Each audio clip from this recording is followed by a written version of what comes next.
Body Bags is a 1993 made-for-TV horror anthology. It got 3 segments, directed by John Carpenter and Toby Hooper, so let's rank them.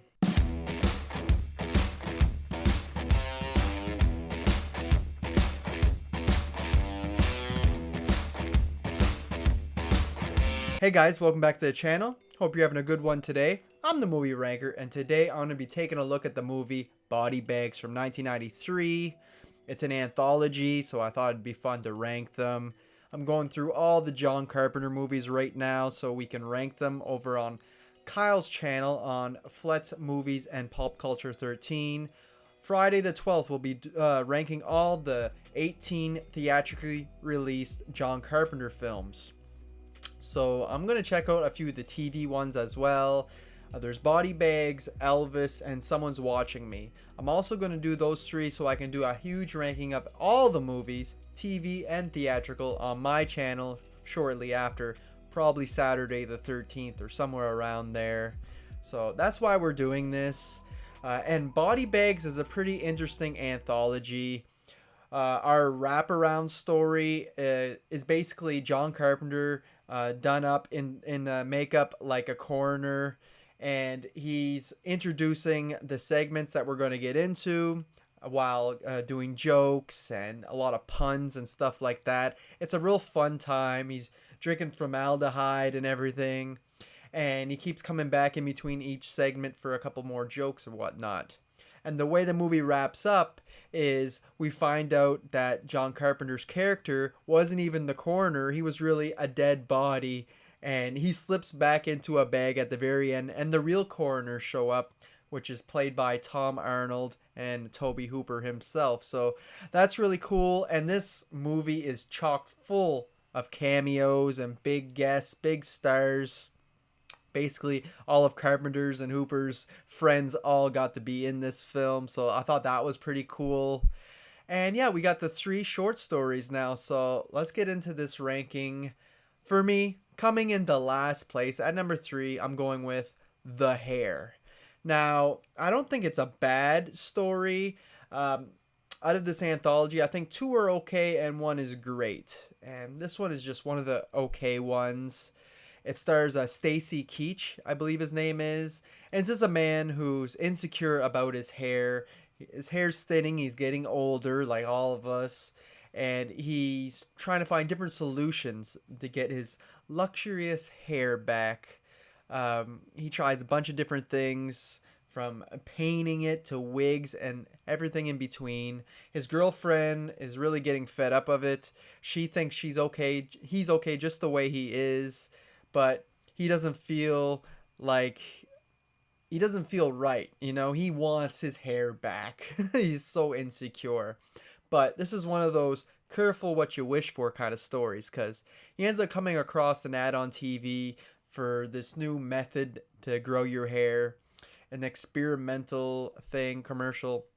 He goes through them, and overnight he ends up with these long, luscious hair, almost like a biker's hair, a metalhead's hair. It's so goddamn long. And he's loving it. But over time, the next few days, he starts to become very sick. You start to realize his hair is very healthy, but he's becoming more and more unhealthy each passing minute. You got hair growing out of random places like his face and whatnot. And he cuts a piece, and he notices that it doesn't look right. So he goes to see the company that he went through to get this experiment done. And this is where everything's revealed that this wasn't regular hair. This was a type of alien parasite that they put on him. It went into his head. It made it seem like he had long hair, but really this is a serpent-like alien. It almost looks like a worm, but the way it hisses and that, it's more like a snake. But it's these little things, and they're basically going to the body to feed off of the brain, and they can basically use the body after a while. You've learned to find out the doctors and that doing these procedures are also infested with these alien creatures. So pretty interesting little sci-fi twist in there, but it is also very cheesy. And the first half of this segment is basically just the man trying to do everything he can to get his hair back, which, it's okay, but it's not something I'm running back to see again. Um, Not much more to say about this one. It is my least favorite, that's for sure. It, it was less shocking, the twist, the more like, really? That's what you were going for? Um, but it is what it is. Hair is last place for me. So coming in the second place in this horror anthology is The Eye. Now, this one stars Mark Hamill, Luke Skywalker himself. Like I said, this film has so many funny names, so many big names that you don't expect to see in here, and yeah, he's one of them. And he's a baseball player in the minor leagues, I believe, and he's trying to work his way up into the major leagues. He's a very good player.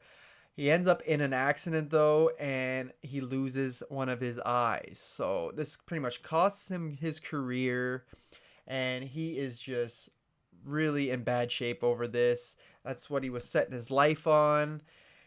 His wife tries to comfort him and everything, but he's not having it. And he comes across a donor, someone willing to give him an eye. This doctor says, there's one on the list that we can give to you. It's pretty experimental, this procedure, so we don't know if it's going to work. But he's so happy to hear that he's ready to sign up right away, and he gets his new eye replacement.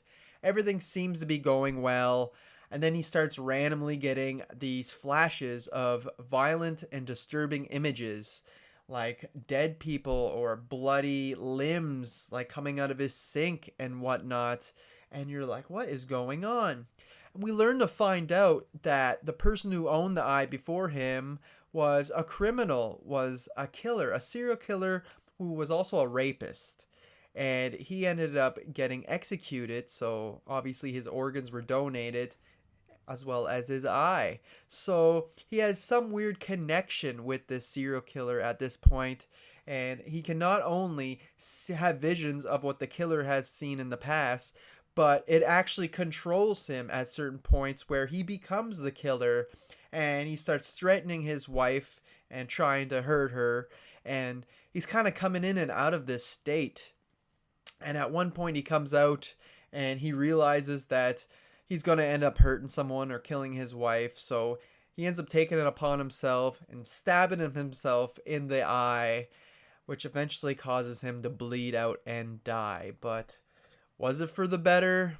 Who knows? But really, it's almost another one of those careful what you wish for scenarios.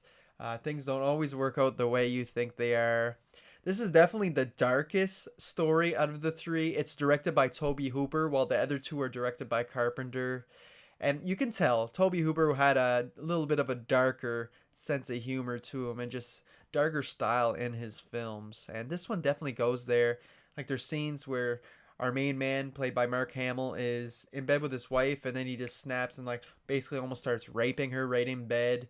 And you're like, whoa, like it goes in pretty dark places. Obviously, having an eye of a serial killer and having that connection will do that to you. But again, a pretty decent story, but it doesn't come close to the one in first place. Oh, and I just want to mention another cool little cameo we got in here is Roger Corman, who plays one of the doctors. Like I said, a lot of interesting cast members in here. But for me, coming in the first place, I have to give it to The Gas Station. This is the clear winner, easily the best segment out of these three stories. It was directed by John Carpenter, and there's a hell of a lot of influence from Halloween put into here, and the way the camera angles work and everything, to the tension and atmosphere.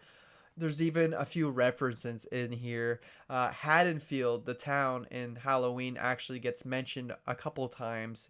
And I think this takes place near Haddonfield in the story, which is pretty cool. And this is a slasher segment. We get this girl who's a new girl college student, her first day on the job, working at this gas station on the night shift. At the same time, on the radio, everywhere's talking about this serial killer on the loose. I think it's an escaped mental patient, so be on the lookout. So this girl's on edge the whole night. You got all these random people who are very sketchy coming up to her. Some are drunk, some are homeless and whatnot. And you're always thinking, you're on the girl side, the viewer. Both of you are thinking, is this the killer? Is it not the killer? A lot of red herrings in here, which creates a lot of atmosphere. There's a lot of tension and mystery. Every scene, the girl's like scared to go around the corner, and you're scared for her as well.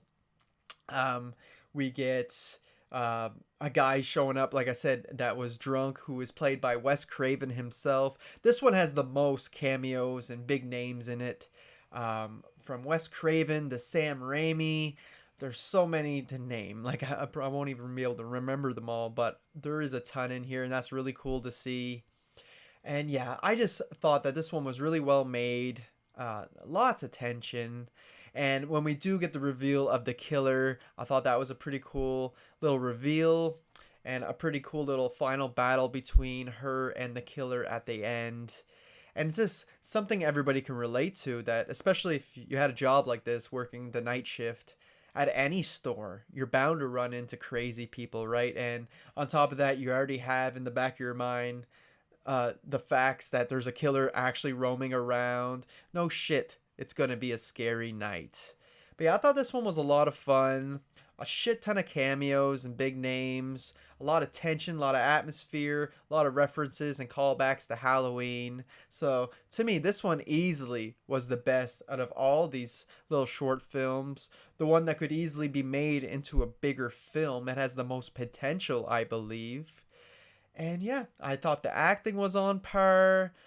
We don't get any super gory kills or anything because this was made for TV, but if it was put theatrically, I'm sure they would have upped the effects and whatnot. But to me, the gas station easily comes in the first place.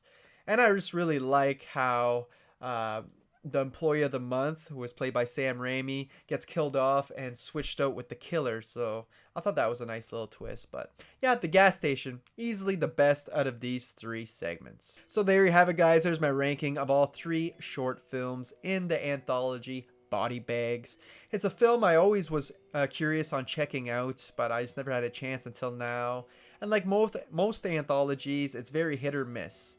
Not all the stories work, but the gas station is definitely worth checking out. And the other two are wacky and entertaining enough, definitely for at least a one-time watch, in my opinion. So go check out Body Bags if you haven't, especially if you're a fan of horror or John Carpenter and Tobe Hooper. You want to see more of their work. Like I said, this movie here will be included in my mega ranking of all 21 films that John Carpenter made. So stay tuned for that. It will probably be out this Saturday. Sorry for the lack of content, guys, and I have a hard time to speak at this point. This damn heat's getting to me. It's been so hot lately. I've been working overtime. I just haven't had the time I wanted for this channel, unfortunately. And plus, getting ready for the big John Carpenter ranking coming up this Friday with 18 films over on Kyle's channel. So you guys don't want to miss that. And that's all I got for you guys today. Make sure you like the video, subscribe to the channel if you enjoy videos like this. Follow me on Instagram and Letterboxd. Links to those are always in the descriptions of my video. So that's all I got for you guys today. Hope you guys enjoyed it. And until next time, thanks for watching.